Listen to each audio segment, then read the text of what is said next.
kepentingan YouTube, okey, dan asas bina YouTube channel dengan hanya menggunakan smartphone kita sahaja.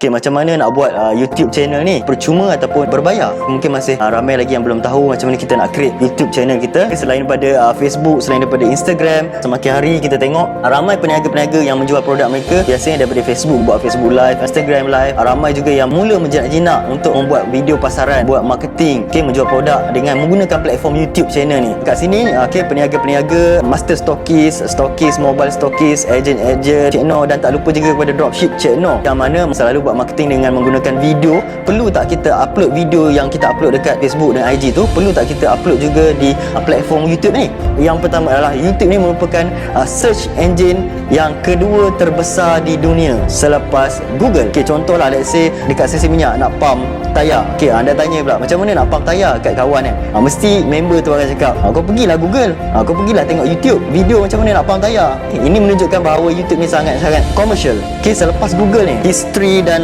legacy. Apa yang dimaksudkan dengan history dan legacy ni? Okay, so contohnya lah, bila kita dah record video kan, dan kita dah upload video, biasanya kita simpan, nak save tu dalam bentuk traditional way lah. Macam kita simpan dalam pen drive, kita simpan dalam phone kita, ada memory card, external hard disk, dalam PC kita ataupun laptop kita. Okay, di mana traditional way macam ni berisiko tinggi untuk mungkin hilang ataupun corrupted, file corrupted, orang curi ke atau sebagainya. So video-video yang lepas, video-video kenangan anda bersama keluarga yang tersayang, vlog, buat travelog di negara luar, berisiko tinggi untuk hilang. Ramai yang sekarang menggunakan cloud storage seperti Google Drive dan iCloud. Yang itu bagus, cuma dia ada limit. Kita kena bayar untuk kita tambahkan lagi storage. Berbeza dengan kita upload video-video kita di dalam platform YouTube ni, risiko untuk hilang sangat rendah. Selagi wujudnya YouTube, selagi itulah video anda ada selamat bersama YouTube ni. Saya percaya juga ramai yang mungkin menjaga privacy masing-masing. Tiada masalah untuk di YouTube channel anda boleh setkan privacy. Maksudnya public tak boleh search lah video anda. Okay, pergi Google Chrome dan type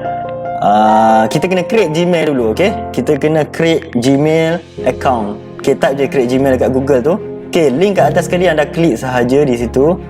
Okay, create an account dekat kotak merah tu. Okay, macam ni. Okay, seperti biasalah anda type lah nama. Okay, nama yang anda rasa sesuai untuk Gmail ataupun YouTube account anda sendiri. Okay, anda dah ada Gmail account sendiri. So, sekarang ni buka application YouTube pula. Okay, anda perlu ada YouTube application ada dalam smartphone anda. Okay, pergi kat menu atas kanan sekali tu. Okay, anda pergi ke add account. Okay, account. Okay, kita tambah account yang kita buat tadi. Okay, add account, continue.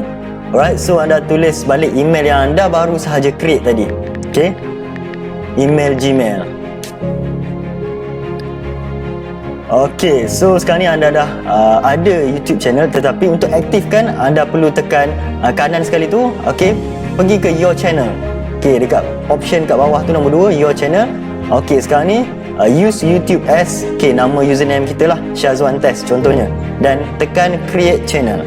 Okay, tekan ini baru YouTube anda akan aktif. Sekarang ni anda dah berjaya mengaktifkan YouTube channel anda sendiri.